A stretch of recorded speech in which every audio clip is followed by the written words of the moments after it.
My experience with legacy migration has been not good in the past, before Codebots. Legacy migration has always been a pain.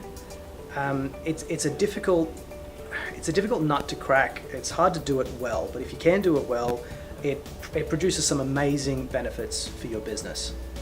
It can really revolutionize your business processes and really make those processes much more efficient. Historically, legacy migration has always been achieved by taking your business case, in this case it could be Excel spreadsheets, to a software development firm or an agency, going through those processes, mapping them out, and it would often take a long time. There's a lot of knowledge transfer that needs to go between the product owners and those service providers. It's a lot of work to get that information there, and then they would have to go and try and replicate and rebuild all of that by hand up into the cloud. And there's always back and forth. It's always wrong. So you always lose that information when going from one person to another, that Chinese whispers. So that's always been one of the biggest struggles for legacy migration. The way that Codebots can revolutionize legacy migration is that it cuts out that middleman, that service provider. So you now don't have the problem of offloading information, losing information through that Chinese whispers, and it saves you time and money because you're able to do all these things a lot more efficiently.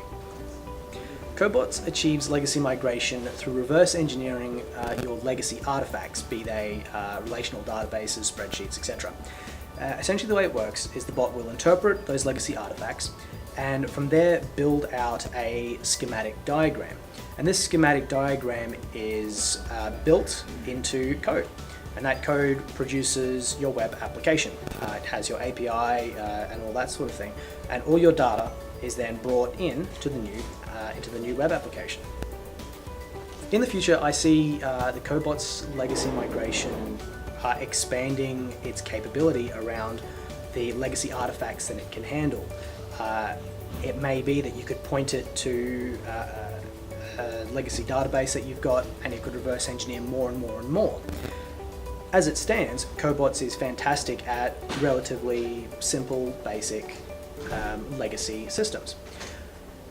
Where it could certainly improve in the future is around those complicated business processes. So that's somewhere where we'd love to take it.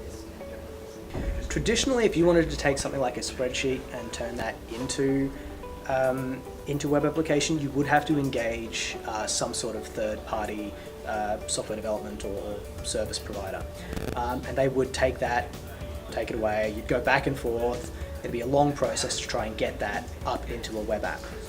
Whereas where Codebots helps is that it gives you that power again. It puts that spreadsheet back in your hands. The bots interpret it and write out the code, and that's it. You've got it. My top bit of advice for someone or a company who has a lot of legacy systems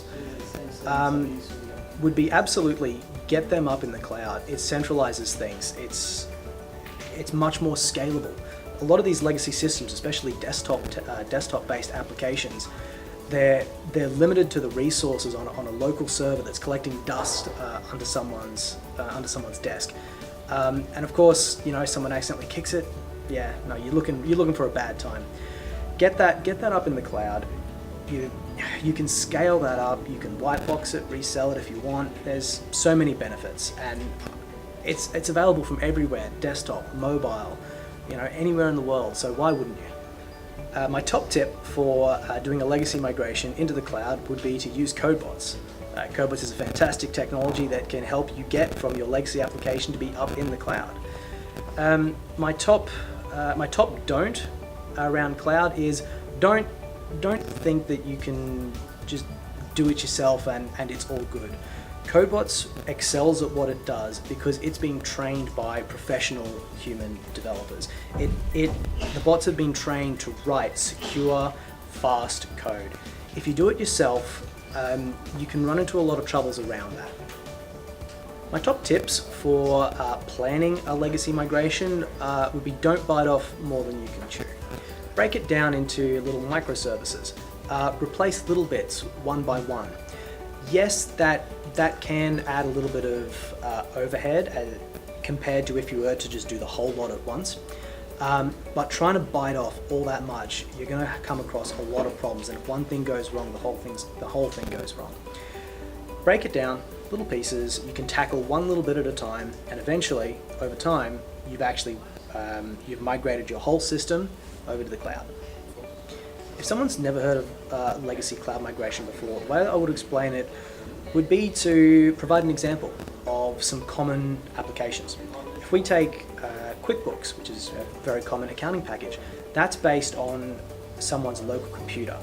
Whereas you take something like Xero, and that's based in the browser. So typically if you do something in the browser, it's cloud-based.